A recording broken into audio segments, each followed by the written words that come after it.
Stablecoins are about to hit $1.2 trillion. Here is why that number changes everything about how you hold money.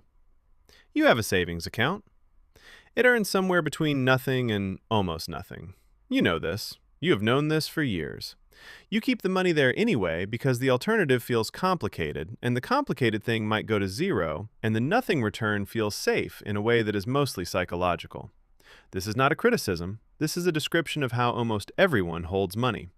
The familiar is comfortable. The comfortable costs you something. It always has.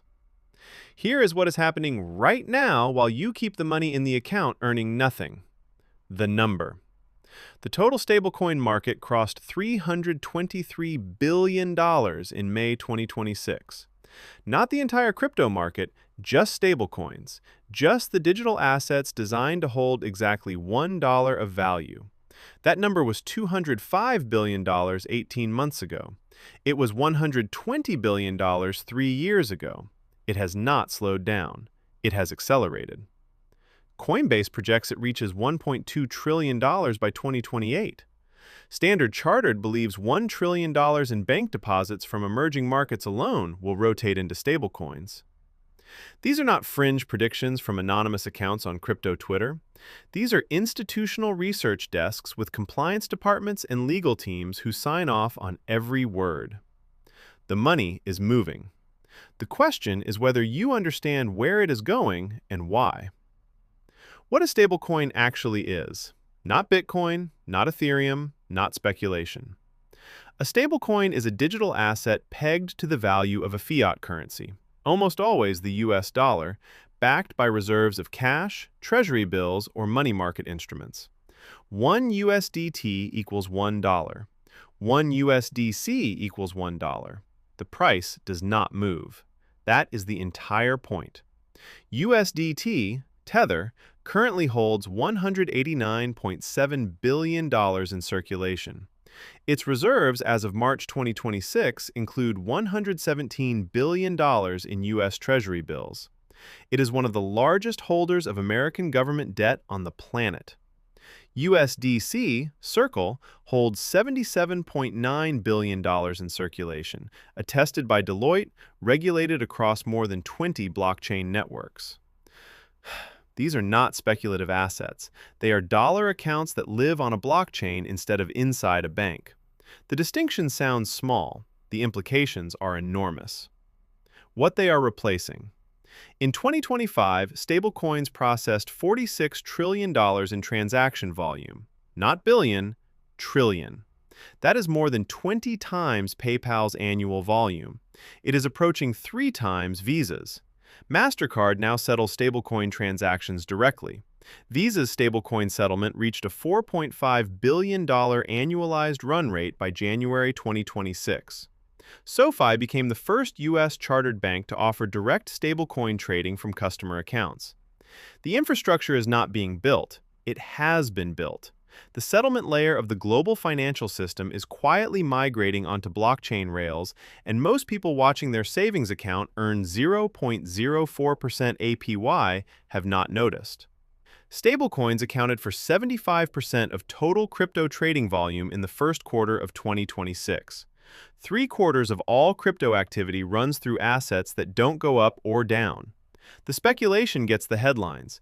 The infrastructure moves the money. Why emerging markets are the real story. You live in a country with a stable currency. The dollar erosion you experience through inflation is real but gradual.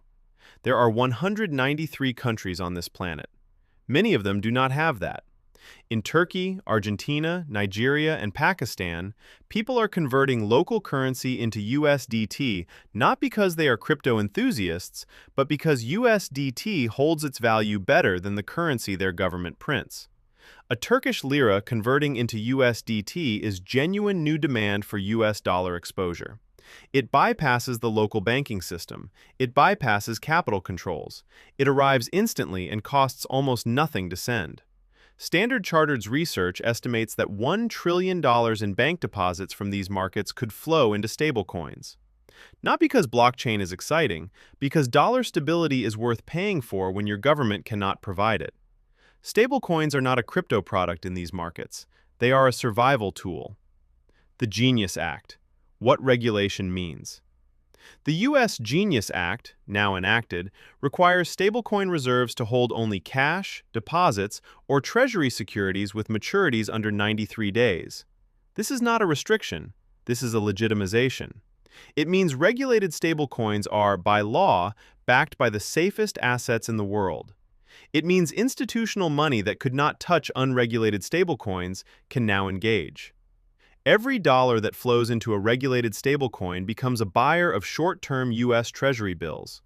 As the stablecoin market grows toward $1.2 trillion, so does the structural demand for US government debt. The Federal Reserve is watching this. The Treasury is watching this. The IMF published a working paper on it. This is no longer a crypto conversation. It crossed into macroeconomics. What this means for how you hold money. Your savings account earns 0.04% APY. Yield-bearing stablecoins, stablecoins that pass through the yield earned on their treasury reserves, are generating between 4% and 5% annually in early 2026. The same dollar stability, the same peg to $1. The underlying treasury yield passed through to the holder instead of kept by the bank. The bank kept the yield for decades. You called it a savings account. The number at the bottom never really moved. The bank earned the spread between what it paid you and what it earned on your deposits. That model is not being disrupted gradually. It is being disrupted at $323 billion and accelerating toward $1.2 trillion. That is what the number means. Not that stablecoins are going to the moon. Not that you should put everything into USDT tomorrow.